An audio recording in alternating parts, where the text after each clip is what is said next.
संसार में सभी तरीके के इंसान होते हैं, सभी को अपना लक्ष्य प्राप्त करने का जुनून होता है। लेकिन कुछ लोग ऐसे होते हैं इन्हीं में से जो अपने लक्ष्य को प्राप्त करने के लिए आने वाली परिस्थितियों से डर जाते हैं। और उन्हीं में से कुछ लोग ऐसे होते हैं जो अपने लक्ष्य को प्राप्त करने के लिए जो परिस्थितियां आती हैं उनका डटकर सामना करते हैं और अपने लक्ष्य को प्राप्त कर लेते हैं। ये सब मंगल के एनर्जी के कारण होता है। जय श्री कृष्णा। मैं निधि जोशी आप लोगों का अपने एस्ट्रो निधि चैनल पर तहे दिल से स्वागत करती हूँ। साहस, पराक्रम, शौर्य, मेहनत और एनर्जी के कारक ग्रह मंगल की आज हम चर्चा करेंगे कि मंगल का 12 भावों के अंदर क्या प्रभाव पड़ता है। मंगल हमारी कुंडली के 12 भावों में बैठकर किस तरीके का प्रभाव देते हैं, कौन से भाव के अंदर वो अच्छा प्रभाव देते हैं, कौन से भाव के अंदर वो बुरा प्रभाव देते हैं। आज इन सब की चर्चा हम इस वीडियो के अंदर करने वाले हैं। तो आप लोग जल्दी से सभी अपनी अपनी कुंडली खोल लीजिए और देखिए कि कुंडली के अंदर जो 12 भाव बने हुए हैं उनके अंदर मंगल आपके कौन से भाव के अंदर बैठे हुए हैं और क्या प्रभाव दे रहे हैं। इन सब की जानकारी आज मैं इस वीडियो के अंदर देने वाली हूं, तो आप लोग अंत तक मेरी वीडियो पर बने रहिएगा। अगर आप लोगों ने अपनी अपनी कुंडली खोल ली है तो सबसे पहले हम मंगल के बारे में सामान्य चर्चा करेंगे।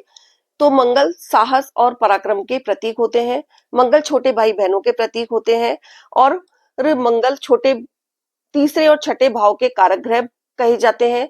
दसम भाव के अंदर मंगल दिग्बली हो जाते हैं। हालांकि सूर्य देव भी इस दसम भाव के अंदर दिग्बली होते हैं, लेकिन यहाँ पर हम मंगल देव की चर्चा कर रहे हैं तो हम इसी टॉपिक के ऊपर बात करेंगे। जन्म कुंडली में यदि मंगल देव की स्थिति अच्छी होती है या फिर बली अवस्था के अंदर होते हैं तो वो ऐसा व्यक्ति बहुत ज्यादा निडर होता है, किसी से भी नहीं डरता है, हर परिस्थिति के अंदर आगे बढ़ने के लिए तैयार रहता है। इसके विपरीत यदि मंगल की स्थिति आपकी कुंडली के अंदर कमजोर होती है तो ऐसे व्यक्ति बहुत ज्यादा डरपोक होता है, उसे कोई भी काम करने के अंदर डर महसूस होता है, वो एकदम से कोई काम नहीं करता, उसके बारे के अंदर 10 बार सोचता है, उसका एनर्जी लेवल बहुत कम होता है। इसके साथ ही जन्म कुंडली के अंदर यदि प्रथम भाव में, चतुर्थ भाव में, सप्तम भाव में, अष्टम भाव में और द्वादश भाव के अंदर यदि मंगल बैठे हुए होते हैं तो ऐसा व्यक्ति मांगलिक होता है। लेकिन मांगलिक जो दोष देखा जाता है वो वैवाहिक जीवन के अंदर देखा जाता है कि यदि किसी का विवाह हो रहा हो तो मांगलिक दोष देखा जाता है। अभी इस समय हम मांगलिक दोष की चर्चा नहीं करेंगे, सिर्फ अभी यही चर्चा करेंगे कि मंगल का 12 भाव में क्या प्रभाव होता है, इसके ऊपर फोकस करेंगे। प्रथम भाव में यदि मंगल होते हैं तो व्यक्ति बहुत ज्यादा निडर होता है और हर काम के अंदर वो बहुत जल्दबाजी करता है, हर काम के अंदर वो जल्दी से निर्णय लेके हिस्सा ले लेता है। आप लोगों ने देखा होगा कि जब बच्चा छोटा होता है तो बहुत ज्यादा उछल कूद कर रहा है, वो बच्चा बहुत ज्यादा शैतान है, बहुत ज्यादा लड़ाई झगड़ा करता है, हर जगह कभी इधर भागता है कभी उधर भागता है, तो इसका मतलब है कि उस बच्चे के लग्न के अंदर मंगल है। ऐसे लोग बहुत ज्यादा एनर्जिक होते हैं और मंगल ऊर्जा का कारक है, इस वजह से ऐसा होता है।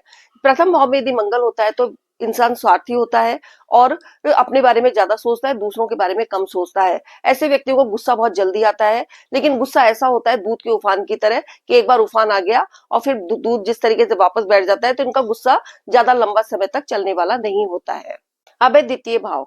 द्वितीय भाव हमारी वाणी का भाव होता है। तो ऐसे लोगों की जो आवाज होती है वो थोड़ी रुकी रुकी सी होती है, थोड़ी भारी होती है और वो लोग अपनी आवाज भाषा के अंदर गाली गलौज का कई बार उपयोग भी कर लेते हैं।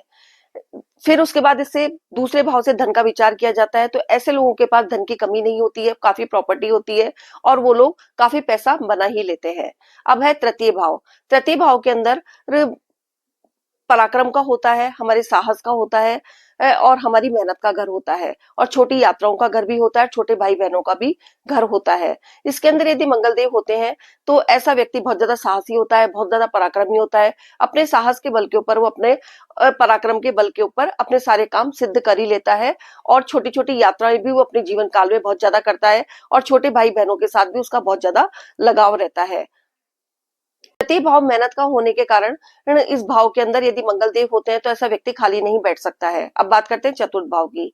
चतुर्थ भाव हमारी माता का घर है, हमारे सुखों का घर है, हमारी संपत्ति का घर है, हमारी प्रॉपर्टी है, हमारे वाहन है, हमारा बंगला है। इन सब चीजों का विचार चतुर्थ भाव से किया जाता है। यदि इसमें मंगल देव को बैठा दिया जाए तो व्यक्ति एक से अधिक प्रॉपर्टी बना लेता है, उसको जीवन काल के अंदर सारी सुख सुविधाएं मिलती हैं, उसको माता का सुख भी मिलता है और व्यक्ति अपनी फिक्स जो प्रॉपर्टी होती है उसको बनाए रखना के अंदर वे सब कुछ पूरी मेहनत करता है और अपने पराक्रम के बल के ऊपर अपनी ये फिक्स प्रॉपर्टी बना ही लेता है। अब बात करते हैं पंचम भाव की।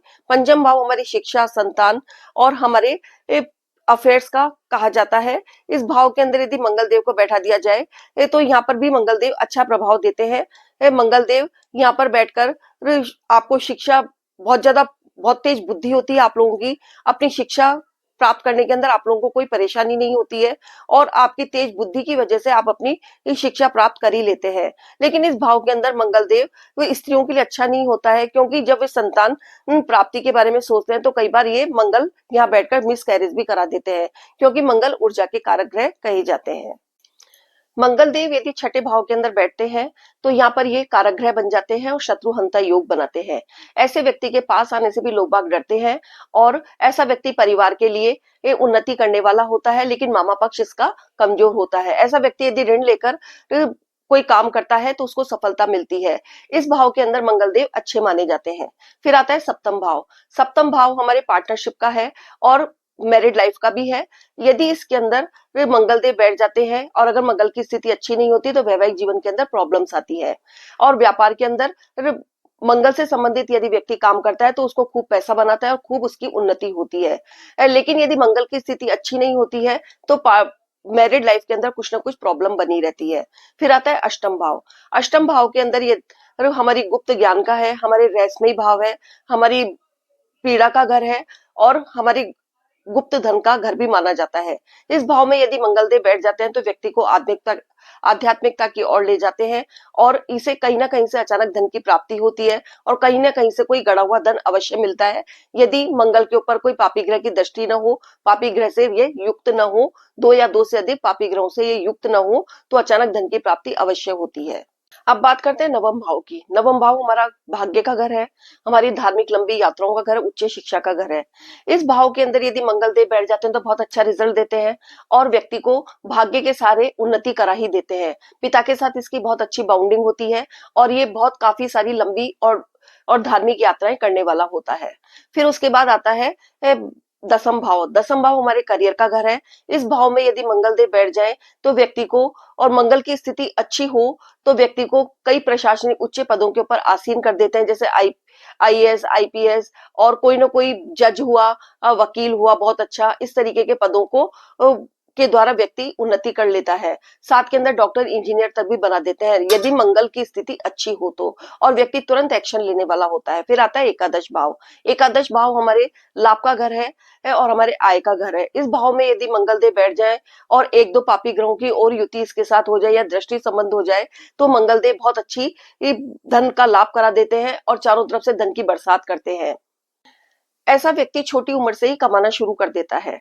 अब बात करते हैं द्वादश भाव की। द्वादश भाव में यदि मंगल देव होते हैं तो यदि मंगल देव बलीय अवस्था के अंदर है, उनके ऊपर पापी ग्रहों की दृष्टि नहीं है, तो फिर मंगल देव व्यक्ति को बड़े बड़े ऊंचे पदों के ऊपर आसीन कर देते हैं। विदेशों के अंदर व्यक्ति बहुत अच्छी कमाई कर लेता है और विदेशों के का काम उसका बहुत अच्छा चल जाता है और वह बहुत बड़े बड़े प्रशासनिक पदों जैसे आईएएस ऑफिसर हुआ, डॉक्टर हुआ, इंजीनियर हुआ, इस तरीके के पदों पर आसीन करा देते हैं। लेकिन इसके विपरीत यदि मंगल देव पर पापी ग्रहों की दृष्टि पड़ जाए, मंगल इस जगह 12वें भाव के अंदर आकर निर्बल हो जाए, तो फिर वह हॉस्पिटल के खर्चे बढ़ा देता है, अनावश्यक व्यक्ति का खर्चा होता है और एक्सीडेंट और चोट चपेट की स्थिति बना देते हैं। तो ये तो थी 12 भावों के अंदर मंगल देव क्या प्रभाव देते हैं, क्या अच्छा प्रभाव देते हैं, क्या बुरा प्रभाव देते हैं, किस भाव के अंदर मंगल देव अच्छे होते हैं, किस भाव के अंदर मंगल देव वो खराब प्रभाव देते हैं। इन सब की चर्चा हम लोगों ने की।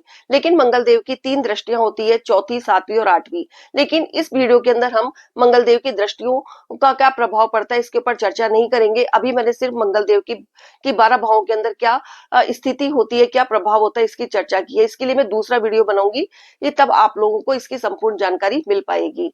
तो भाइयों और बहनों, तो ये थी मंगल देव की 12 भावों के अंदर क्या प्रभाव पड़ता है। अब मंगल देव की आपकी कुंडली के अंदर स्थिति अच्छी है, वो बली अवस्था के अंदर है, तो फिर मंगल देव आप लोगों को बहुत अच्छा प्रभाव देंगे। इसके अलावा यदि मंगल देव पापी ग्रहों से दृष्ट है, मंगल निर्बल है, अस्त है और कमजोर है, शत्रु राशियों के अंदर बैठा हुआ है, तो मंगल देव का प्रभाव आप लोगों के लिए कम हो जाएगा।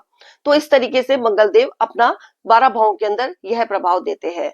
तो आज मैंने जो आप लोगों को वीडियो दिया है, आप लोग इसको पूरा वॉच कीजिए।